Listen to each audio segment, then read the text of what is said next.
حیدرآباد سے اہم خبر سے آگاہ کر رہے ہیں۔ حیدرآباد شہباز بلڈنگ سے لے کر گل سینٹر تک سندھ امپلائیز الائنس کی جانب سے پینشن کٹوتی کے معاملے پر ریلی۔ اسی حوالے سے تفصیلات سے آگاہ کر رہے ہیں جاوید علی۔ جی جاوید۔ سندھ کے دیگر شہروں کی طرح حیدرآباد میں بھی شہباز بلڈنگ سے لے کر گل سینٹر تک سندھ امپلائیز الائنس کی جانب سے پینشن کٹوتی کے کالے قانون، disparity reduction allowance, group insurance کی ادائیگی، بینولٹ فنڈ ریٹائرمنٹ کے وقت جاری کرنے سمیت دیگر مطالبات کے حق میں بینر اور پلے کارڈ اٹھا کر بازوؤں پر سیاہ پٹیاں باندھ کر سندھ حکومت کے خلاف احتجاجی ریلی نکالی گئی۔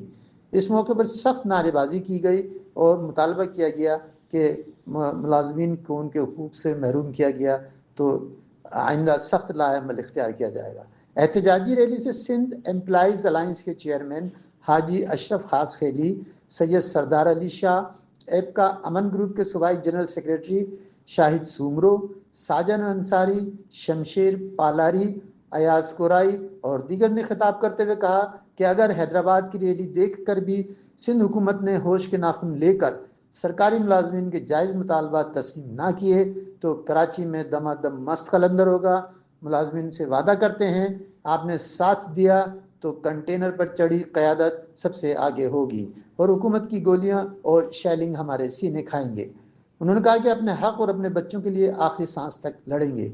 احتجاج کے موقع پر board of revenue, secretariat, commissioner اور تمام ڈی سیز آفس سمیت ڈویژنل سطح پر مختلف محکموں کے دفاتر میں مکمل تالہ بندی کرتے ہوئے بھرپور احتجاج کیا گیا۔ انہوں نے کہا کہ اگر ہمارے احتجاج پر ملازم دشمن زیادتیاں ختم نہ ہوئیں تو سندھ بھر کے ملازمین اپنے حق کے حصول کے لیے وزیر اعلیٰ ہاؤس سندھ پر احتجاجی دھرنا دینے پر مجبور ہوں گے۔